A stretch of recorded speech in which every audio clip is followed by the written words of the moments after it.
प्यारे मित्रों, आप सबों को जय यीशु। ईश्वर बहुतायत से आपको और आपके परिवार को आशीष और कृपा प्रदान करे तथा आप सबों को सुरक्षित रखे। प्रभु के लिए जो लड़ाई हम लड़ते हैं वह ऐसी लड़ाई है जो हमें गहराई शांति प्रदान करती है और उस शांति को जो हम पाते हैं, उसकी अनुभूति जो हमें होती है, उसे दुनिया नहीं जानती, संत ब्रूनो कहते हैं। प्यारे मित्रों, आज मैं आप सबों को संत ब्रूनो के विषय में कुछ बतलाना चाहता हूँ। संत ब्रूनो का जन्म 1030 ईस्वी में कोलोन नामक शहर जर्मनी में हुआ था। उनका परिवार हार्टेनफास्ट कहलाता था, जो कि काफी प्रतिष्ठित था।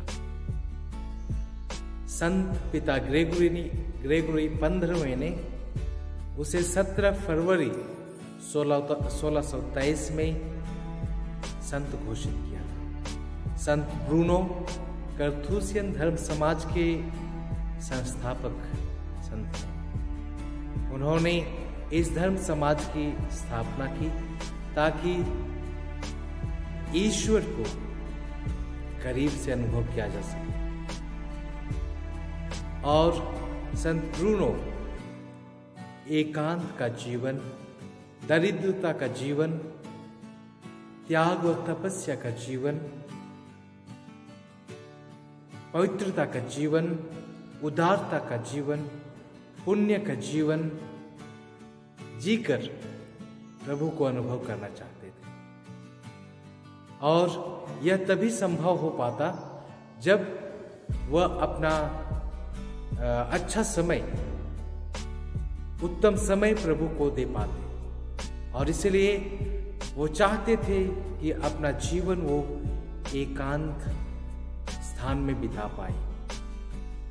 और यह इच्छा उसके दिलो दिल में काफी गहराई तक थी। हालांकि वे पुरोहित बनाए गए, उनका अभिषेक हुआ, उनकी ज्ञान और बुद्धि जो तीव्र थी, उसके कारण उसे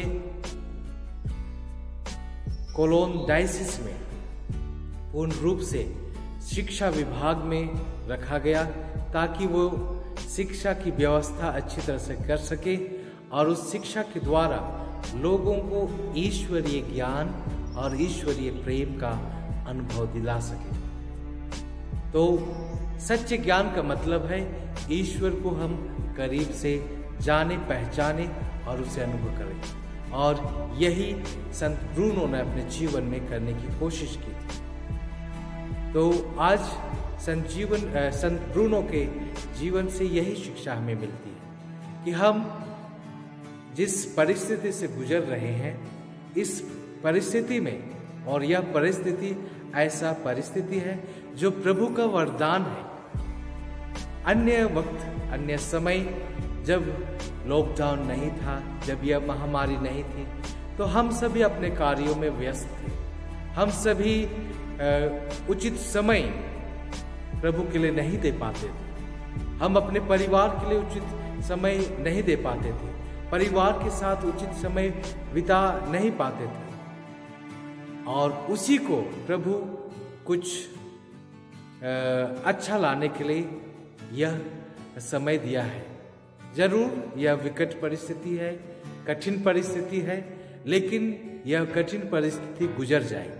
और यह ऐसा ही नहीं गुजरे, बल्कि यह हमारे जीवन के लिए कुछ अच्छाई लेकर आए।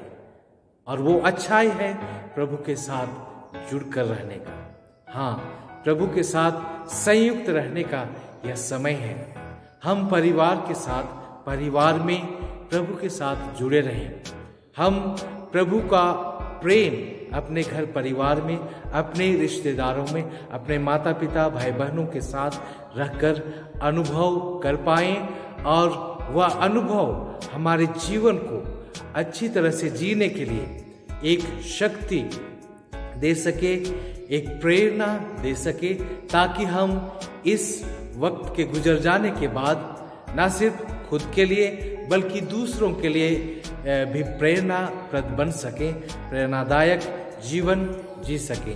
तो मेरे प्यारे भाई और बहनों, हम इस वक्त को ऐसा ही गुजरने ना दें, बल्कि हम परिवार के साथ, प्रभु के साथ प्रभु में संयुक्त रहें।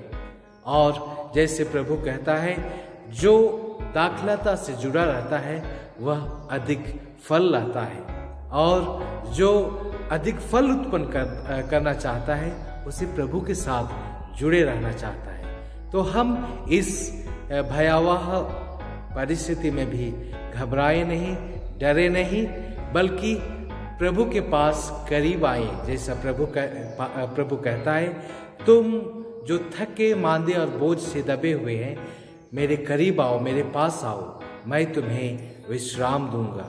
हाँ, प्रभु के पास वह विश्राम है, शांति है जो दुनिया नहीं दे पाती है, जो हमें सब प्रकार की कठिनाइयों का सामना करने में हमें मदद करता है, और साथ ही साथ हमें अपने जीवन को खुशहाल बनाने के लिए मदद करता है, अपने जीवन को निराशा, हताशा और बाकी जितनी भी नेगेटिव्स हैं उनसे दूर रहने में मदद करता है। तो आइए हम प्रभु पर आशा भरोसा रखते हुए हम उससे संयुक्त रहें और उसकी कृपा प्राप्त करने के लिए इस अच्छे समय का सदुपयोग करें।